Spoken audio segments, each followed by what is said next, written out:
Dude, there you are, man. All right, sweet. Good morning, everyone. It's 2023. We've got some cool things to review, things that have happened in the tech world, gadgets, ransomware attacks, as well as some good and bad news coming into the new year. We've already got some criminal activities to talk about. Criminal. So you'll want to stay tuned. We'll catch you in just a moment.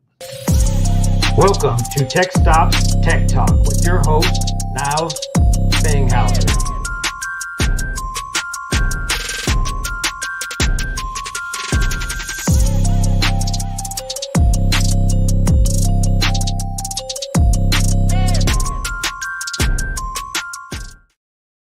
Yeah, we did. We got a Tech Stop Tek Tuesday. What in the world is going on here, man? Oh, so we got some news to talk about.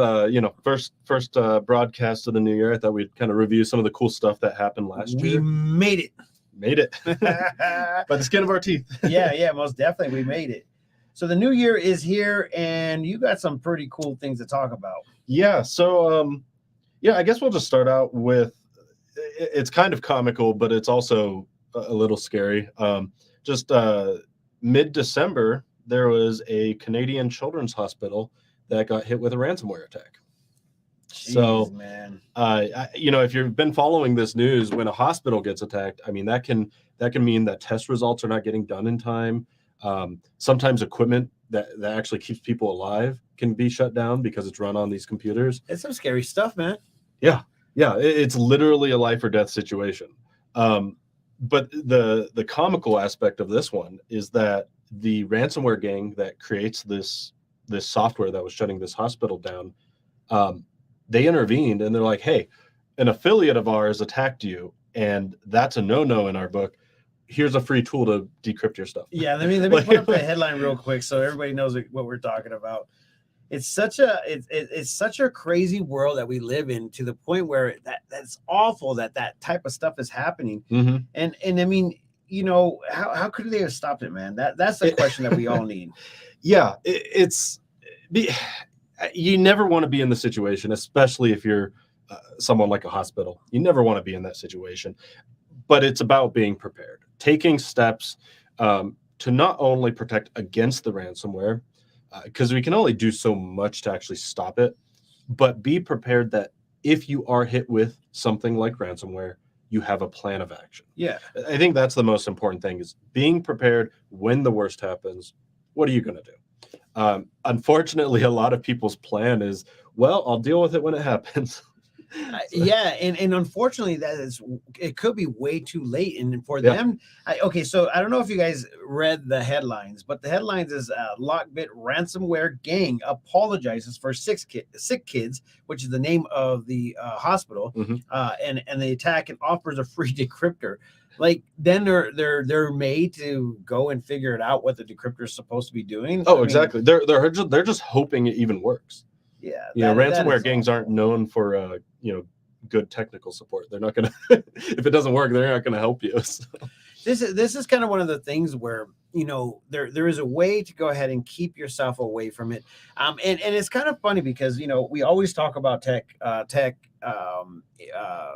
talk. It's kind of funny, the name of the show, and you wonder a little bit about how and why people do what they do. And I started watching a lot of documentaries on Netflix, and Netflix was like, it talks about these kids that were just sitting there. They had nothing to do. They wanted to do something, and then all of a sudden they just didn't have for some reason they just wanted to go a little bit too far than they're supposed to. So that's kind of how most of the stories are. Some people are vigilantes and they want to go ahead and help, but a lot of these hackers start off as teenagers that they have a certain affinity for technology, for programming.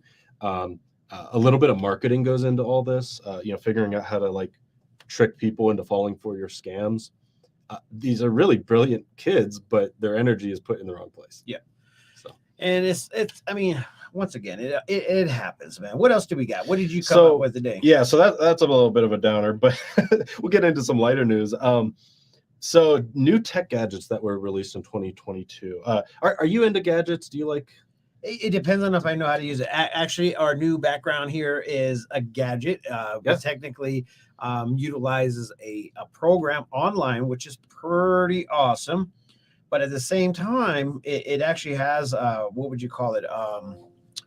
You got to learn it all. Learning curve, yeah. You got to learn it all. You got to learn all about it and what it does. Yeah. So we had some cool stuff. So Apple and Google both released their new stuff. In particular, the new Apple Watch has a pretty cool feature. If you're out like hiking or something and you get hurt or something like that, you can use GPS satellites to send like an SOS out to emergency services.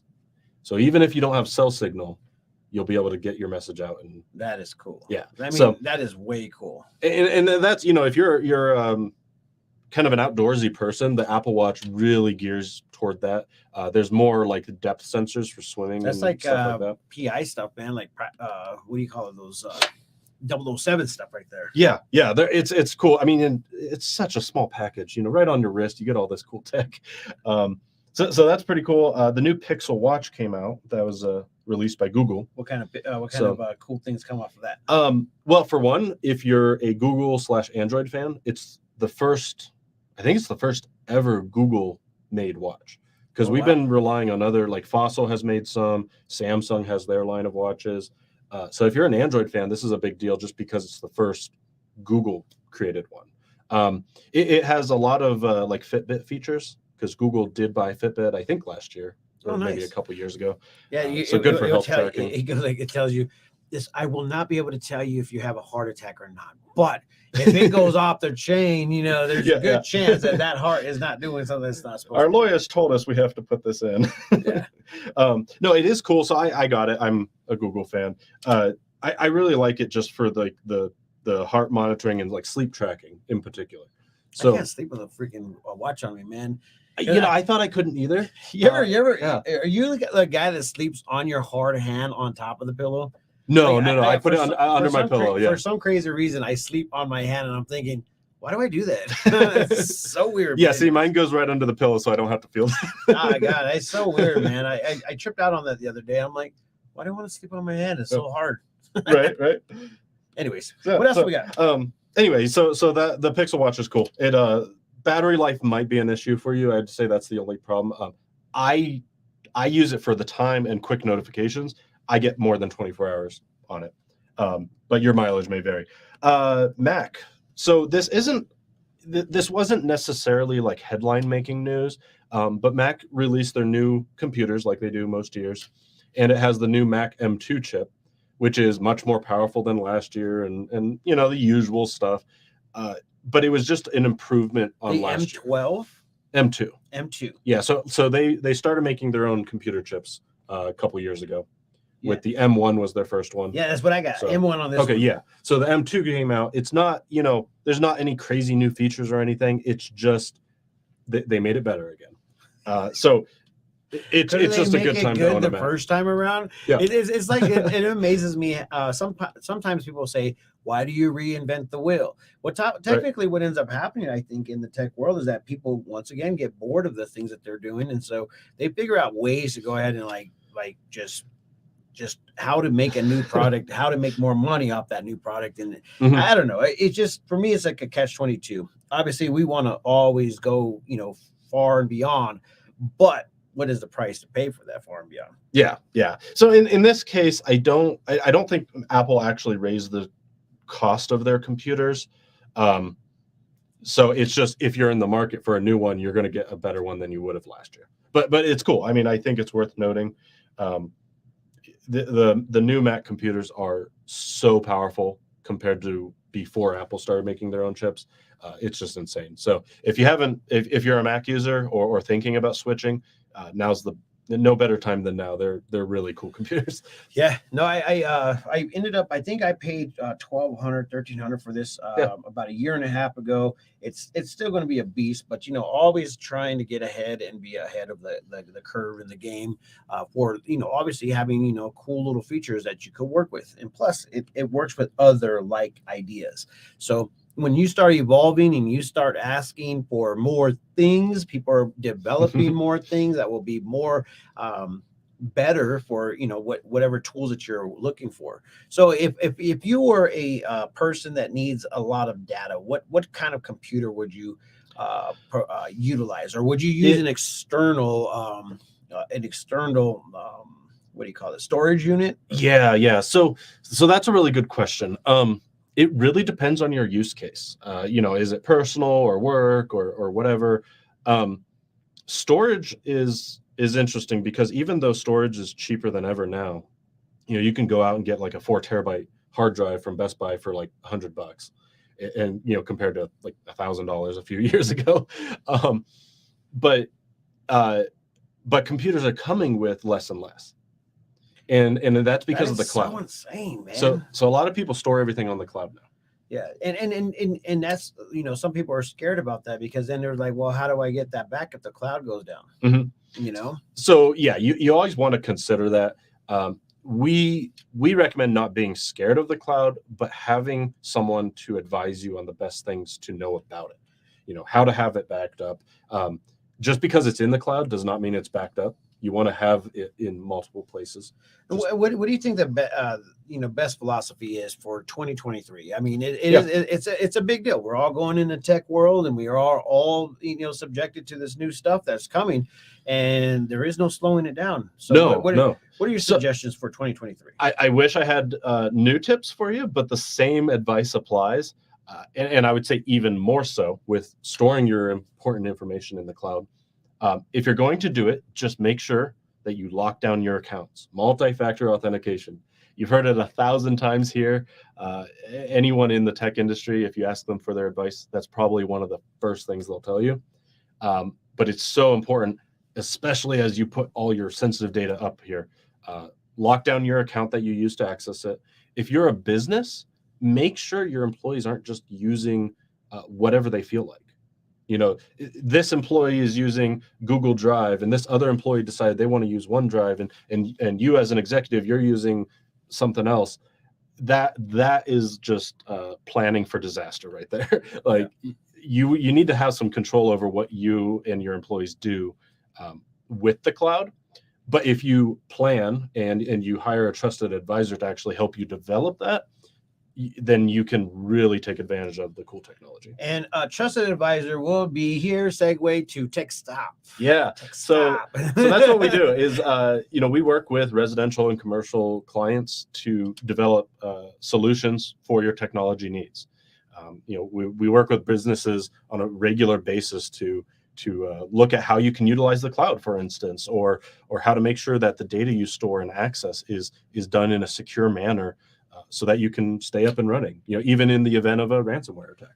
Dude, it's so crazy. And I mean, obviously, it's always about being ahead, one step ahead. And if you guys don't know much about what Tek Stop does, you guys definitely should probably look into it just to go ahead and make sure that everything that you're doing is secure and also good for your business. And also, every utensil that you use, you got to be very well aware of it. So segue to the next, did we talk about LastPass Breach? No. Yeah. So we can hop into that. So this happened originally in August. You may have seen the news about LastPass. We actually have an article on our website you can take a look at. But LastPass, the popular password manager app for home and business users, got breached. And basically the hackers got into a development environment where LastPass is creating the software. They got into there by means of an employee that was phished or something like that. Details are a little bit fuzzy, but they got in, they stole some stuff, and ultimately what happened is the hackers stole the password vaults of some users. So that means that that data is in their hands, but it is encrypted. So we're keeping a close eye on it, is basically the short of it. We're not necessarily advising moving away from LastPass yet, but we are looking at that as a possibility. It may need to happen. So right now, LastPass has been keeping us informed about the details. The best thing that you can do is keep an eye on your accounts. Again, make sure multi-factor is on your accounts. And if you have some sensitive passwords in LastPass, it would probably be a good idea to go ahead and change those. It's one of those things where, like, once again, it's being ahead of the game. And one way that you could go ahead and keep ahead of the game is by following Tek Stop. And the address has been scrolling underneath the bottom. It's techstopinc.com. techstopaz.com. Yeah, check it out. Techstopaz.com. Yes, if you have any questions or need tech support, just give us a call. If you're a business, you can actually set up a free consultation right on the website. There's also a risk quiz. If you look in the comments below, it's just a little quiz to see if you and your business might be at risk. It's a big deal. And if you guys don't know, now you know. Make sure you go ahead and follow TechStop in order for you to find out all the cool things that are happening. And if you have any questions and all your stuff is going crash, boom, bang, give them a call. And once again, at 928-583-4454. There you go. I'm out of here, man. You got anything else to say? Join us January 11th. Take a look at our website under events. We're going to be doing a free workshop, 9 a.m. January 11th at the Launchpad Teen Center. That is down the road. Yep. So with that being said, I'm out of here. All Peace, love. See you later. See you next time.